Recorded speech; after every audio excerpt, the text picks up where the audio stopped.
Hi guys, it's Calysta, and today I'm going to be walking you guys through something that's really important, which is all around research. So, if you are a free-to-play player, research is very, very important. It is important whether you're free to play, whether you're pay to play, but with free to play, there is less room for mistake when you're doing research, just because there is a tremendous amount of very, very lengthy research, and you want to make sure that when you are focusing on the research, that it's the right research, that you are going to be getting the most for the time that you are investing, and that it's also providing you with a way to keep progressing in the game. So this is my recommendation, and let's just start off by going into our academy.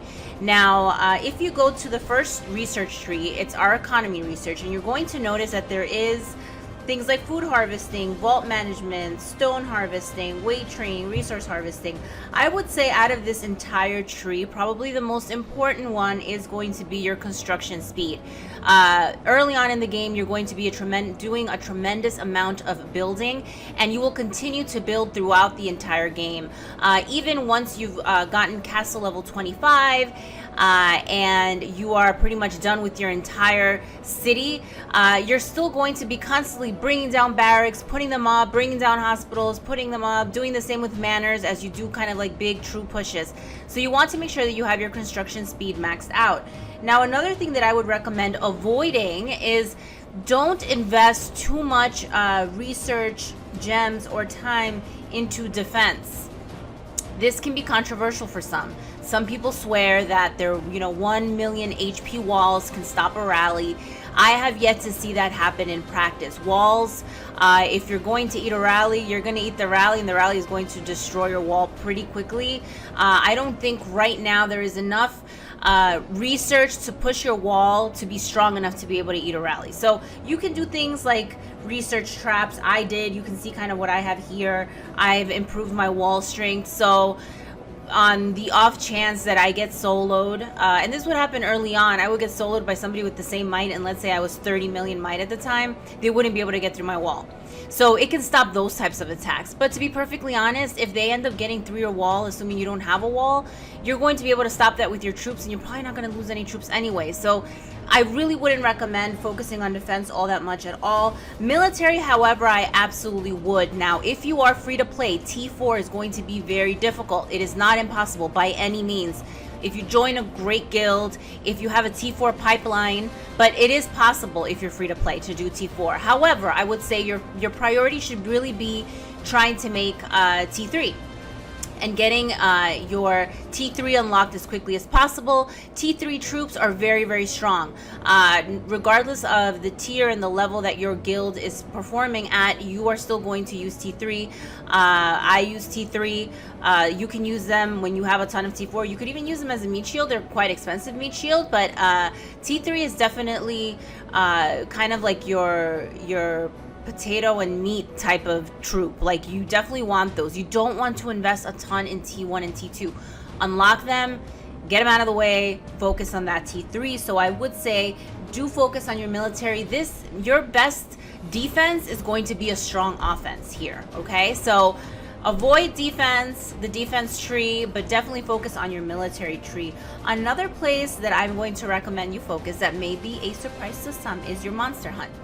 And this is why. And I did it. I will be very honest and show you guys. You guys can see this is my main account. This is my stuff. You can see kind of where I am with my monster hunt spec. Right now I can hunt level 4 monsters, but not all that efficiently. I still have quite a bit to go, right, with some of the other aspects of research there. Now, the reason that I recommend monster research and I recommend that tree, especially if you're free to play, is because this will pay itself off in dividends.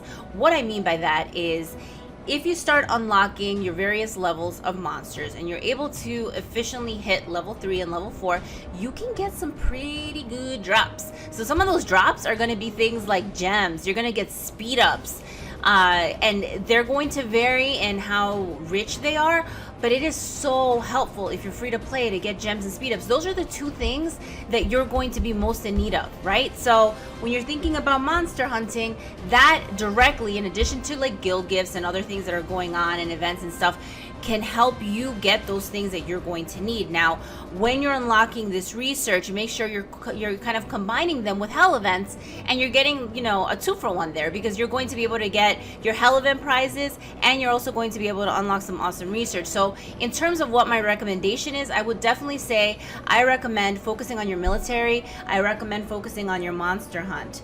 Those two are going to be key. Now, there's things in here like upgrade defenses that I would put as tertiary. It wouldn't even be the secondary research that I would focus on.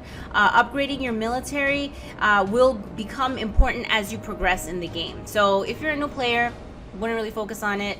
Upgrading your military is great for things like field triage. It's great to make some of your troops less costly. So if you want to push all the way to the T3 section of your upgrade military piece so that it is less costly and difficult to make your T3 and it becomes more efficient, definitely makes sense. But I still wouldn't put this as one of the upfront researches to focus on. This is kind of what you do after your T3 is unlocked. Then you can start worrying about how am I going to make the T3, but first focus on unlocking it. And then lastly, army leadership. I've spent a lot of time here recently, but again, everything is relative, and it's where you are in the game, and it's where you are as a player. So the reason that I love the army leadership piece is I love the training speed.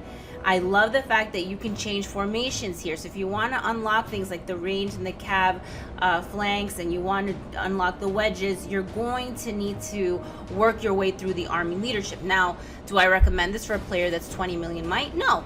It's when you've unlocked kind of your most important researches. So you've unlocked T3, you're working on T4, you know, you could start thinking about some of your army leadership. Some players have made a decision early on that they will not unlock T4. It is very costly when you think about the price of the buildings and the time and the effort. Again, if you have a T4 pipeline, you have a strong guild, it's not impossible, but it will take you a long time. Another thing that I would mention in the army leadership piece is the army buffs at the bottom. So army defense, army offense, and army health. As I mentioned before, army level researches are incredibly valuable, but these are really hard to get to. You can see all the stuff that I had to do to get to that, and I'm still nowhere near full. I need to max out all of this stuff, okay, before I can even unlock army defense and health 8 and army offense 7. So I'm kind of stuck here until I've done more gathers, bigger bags, tax break, force march, all that stuff, and it doesn't feel like I really would do it if I could pick, but I can't, right? It's just the way that it's built. The really cool thing about army leadership, and this is what kind of caught my attention very early on, are the bottom 3. So sabotage, demoralize, and plague, and these are the only researches that you can do that impact the other guy, right? So they impact the enemy, as opposed to buffing you up. It's debuffs for the person that you're going up against, which I love. I think that's super cool, but you can see it's going to take a long time to get there. So again, just to quickly recap, what do I recommend if you're new to the game or if you're free to play? Definitely focus on your military tree. You're going to want to unlock T3 pretty quickly. And then secondly, don't overlook monster hunt. This is going to pay itself off for you. You are going to be able to get speeds, you're going to be able to get gems, resources. You get all sorts of cool stuff with some of those higher level monsters, so you want to make sure you unlock that, and you can use that to then fund the other things you want to do. I would recommend avoiding defense if you are short on time, short on money, short on gems and speeds. You don't want to spend them on defense. And again, I feel like this is somewhat controversial, but just in terms of my experience and what I've seen, I don't necessarily think that's the right place to spend. Hopefully this was helpful to you guys. If you guys have any questions, feel free to put them down below. Please don't forget to subscribe and like.